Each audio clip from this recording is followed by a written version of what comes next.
అందరికీ నమస్కారం అండి. Welcome to Venkat Siri channel. Sri Rama Navami రోజు పానకం వడపప్పును మహాప్రసాదంగా స్వీకరించాలి. ఎందుకు?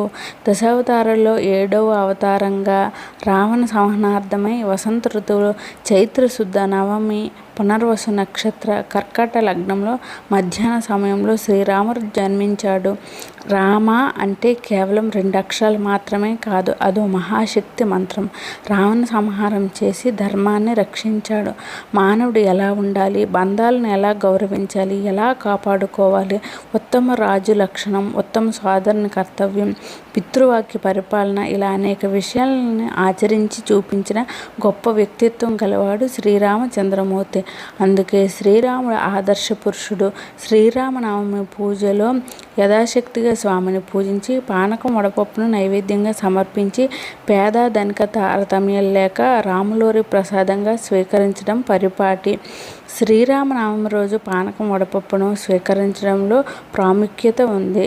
నవమి రోజున పానకం వడపప్పును తయారు చేసి మహాప్రసాదంగా స్వీకరిస్తారు. అయితే దీని వెనుక ప్రాకృతిక పరమార్థం లేకపోలేదు.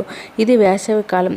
వీటిని ప్రసాద రూపంలో సేవించడం వల్ల మనుషుల ఆరోగ్యం, ఆయుష్ అభివృద్ధి కలుగుతాయని ఆయుర్వేద పండితుల అభిప్రాయం. మహాప్రసాదాలన్నీ సమయానుకూలంగా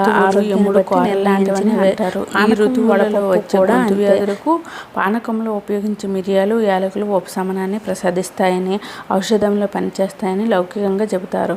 పానకం విష్ణువుకు ప్రీతిపాత్రమైనది. పెసరపప్పు శరీరంలోని ఉష్ణాన్ని తగ్గించి చలువ చేస్తుంది, జీర్ణశక్తిని వృద్ధి చేస్తుంది, దేహకాంతికి జ్ఞానానికి కూడా ప్రతీక. పెసరపప్పును వడపప్పు అంటారు. అంటే మండుతున్న ఎండల్లో వడకట్టకుండా వేడి నుండి కాపాడుతుందని అర్థం. పెసరపప్పు బుధగ్రహానికి ప్రీతిపాత్రమైనది. మన పూర్వీకులకు పెసరపప్పు ఎంతో ప్రశస్తమైనది. ఈ వీడియో నచ్చితే లైక్ చేయండి. వెంకట ఛానల్ని సబ్స్క్రైబ్ చేసుకోండి. Thanks for watching.